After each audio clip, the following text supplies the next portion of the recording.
Hey guys, before we get going, quick reminder, there is a limited time offer. I opened up 10 more slots to the Discord server for $10 a month, and it's been flying off the shelf. We only have 2 spots remaining, so if you want to get in there now, now's your chance. First come, first serve, and let's get into the video. Hey guys, how's it going? Solo back with another weekend update video, and I wanted to do a couple things today. Let's take a look at all the tickers that have earnings this coming week to see what may be a good trade for an earnings play. I want to show you a new site that I just came across to help you make decisions on earning trades. I think I'm going to be looking at this as I go forward, but this is what looks like an up and coming site, so it's not fully fleshed out yet, but we'll take a look at it because it has some interesting information.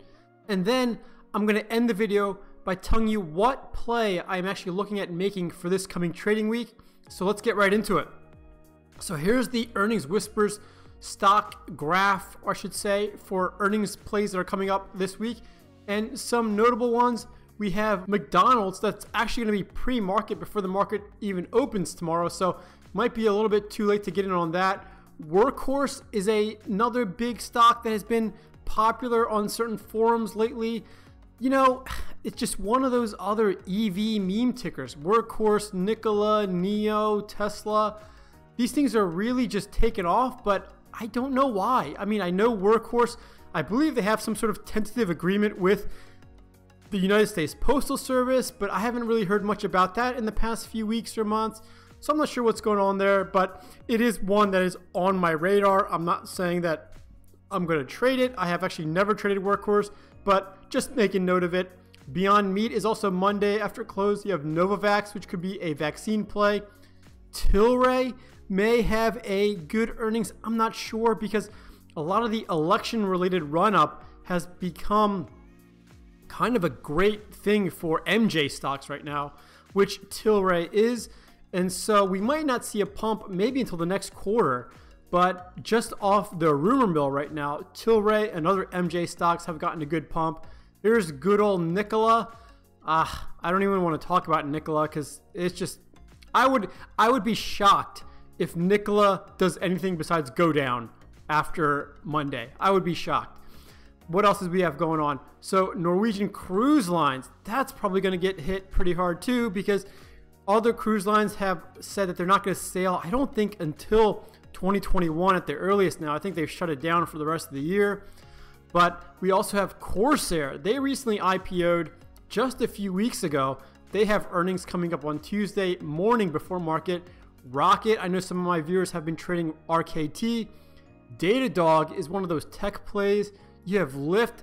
Lyft's got a big boost recently because of, I believe, the passage of Prop 22 in California allows Lyft and Uber people to be characterized as independent contractors and not employees. And I think their stocks have been on the rise lately because of that. If I'm mistaken, correct me in the YouTube comments below, but I think I'm correct with that. What else do we have going on? Purple mattresses on Wednesday. You know, these purple people eaters, they kind of got wrecked, I believe, in the last earnings session, if I'm not mistaken. Purple was one of those tickers that really got pumped on certain Reddit forums. But yeah, I'm going to stay away from Purple. What else do we have going on the rest of the week? You have Energizer batteries. Oh, I don't really know much about that ticker. I obviously know they make batteries. I use their batteries, but I don't know how good of a stock it is. And Friday, the big one is going to be DraftKings before the market opens. I'm sure that's going to get a lot of activity online. I know that's been recently beat down. I just did a little mini technical review yesterday on it. So if you want to check that video out. But those are really the earnings that kind of caught my eye for this coming week. But let's take a look at McDonald's specifically because I want to use this new website that I came across. And this website is earningstats.com. So EARNINGSTATS.com. And it has a lot of good information. So what you do, you're going to select your ticker here. And as you can see, it doesn't have a lot of tickers to choose from, but it has a decent number of some of the popular stocks. But McDonald's, we can take a look at that because it has earnings pre-market tomorrow morning. You're going to enter in the current stock price, which is actually, to be more specific, $216.56, but it's just going to round it up to $217, which is fine. And it shows you historical price data for earnings for that ticker. So what really caught my eye was this box right here in the top right corner. So it says that the maximum percentage this stock has moved up and down after earnings applied to the current stock price.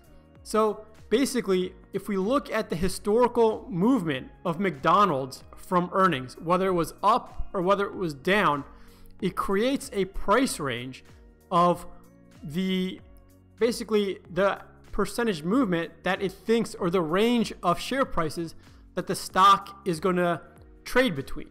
So based on the current share price of $2.17 and looking at the historical data of earnings sessions for McDonald's, this website is calculating that McDonald's is probably going to move between $205 and let's just round this up to $234. So this website, and we'll see if this is accurate or not tomorrow, but this website predicts that McDonald's is going to stay between $205 and $234. Whether it's good news or bad news, whether they have good earnings or bad earnings, based on the historical movement of McDonald's, this website's calculating a $205 to $234 move. So you may be asking yourself, well, why is that important, or why should I care? It's very interesting because if this data is fairly reliable, then this could help you set up trades for earnings. I mean, if this is legitimate, right, it's basically giving you your strikes for an Iron Condor, right? Because you could play both the upside and the downside. And let's say you were to open up your Iron Condor, you have your strikes, let's say 203, 204 to play the downside, and let's just say 235, 236 to play the upside. That way, if McDonald's stays within this range that it's predicted, then both of your sides of your Iron Condor should net you profit. So it's going to be very interesting, and we can take a look at Robinhood to see what kind of premiums we collect in a second. But there is a lot of other data on this website that you could spend, I mean, probably hours just analyzing. So it has average expected moves, it shows just 3%. I mean, there's actually pages of data that you could comb through. And I actually haven't combed through all of this yet, but that box in the top right corner just caught my eye.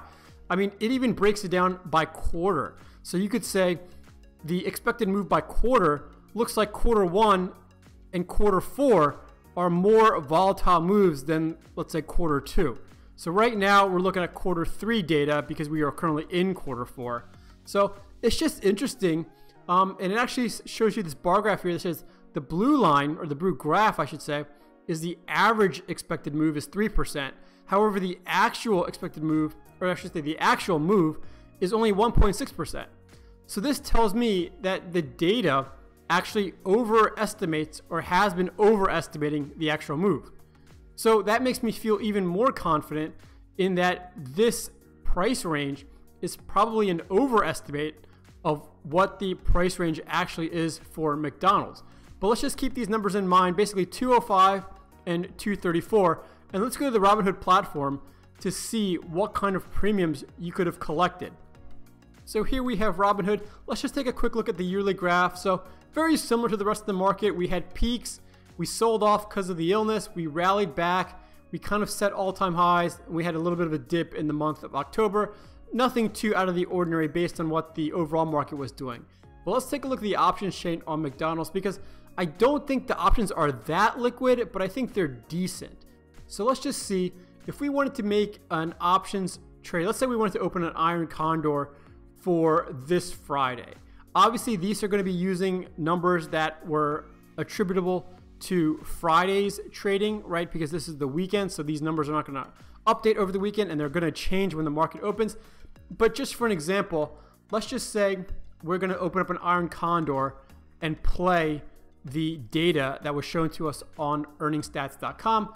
So let's just see. I would want to sell a call, so I want to go to the upside, and our upside price range was 234. So let's say I go all the way up to 235. So I want to sell the 235. I'm going to buy one strike above it, so I'm going to buy the 237.50. And then on the put side, I'm going to go down. The put lower range was 205. So let's just go to 202.50. So again, I'm going to sell the 202.50. I'm going to buy the 200, just one strike above. So now you can see Robinhood has correctly identified this as an Iron Condor. And right now, the total credit is $17, which is not too bad, right? It's a little bit of taco money. Can't complain about that, especially since this is a weekly option with rather very wide strikes. I mean, the Condor is essentially a width of about 202.50 all the way up to 237.50, or I should say 235. So it's almost a $30 wide Condor. So it's pretty wide. Now, obviously, if you were bullish or bearish on this, you could, instead of trading a Condor, do either a put credit spread if you are bullish or a call credit spread if you're bearish, and collect a little bit more premium. So let's just say, hypothetically, if I was, let's just say, bearish on McDonald's, I thought that it's not going to have a good earnings and the price is going to go down. Let's just take off the put side, and now I'm just left with a call credit spread, and you can see I'm only collecting $6 in premium now. If I was really bearish, I could widen these strikes. So instead of a 235, 237.50, I could instead of selling the 237.50, I could make it wider and go to, let's say, 245. That would obviously net me more credit, but it also has a higher max loss. So this is just one way. Obviously, the better strategy would have been to open a trade like this maybe 1 or 2 weeks ago. That way you would be able to collect more total premium off the Iron Condor. But this was just something interesting that I came across. I thought I would share it with all of you. Let me know if you've ever heard of earningstats.com. I'm going to be very interested to see how McDonald's trades tomorrow. And I'm going to be following this website to see exactly how accurate or how good it is at predicting expected earnings plays. That's all for me for today. Let me know if you have any questions or comments. Make sure you join our Discord server if you haven't already. And as always, happy trading.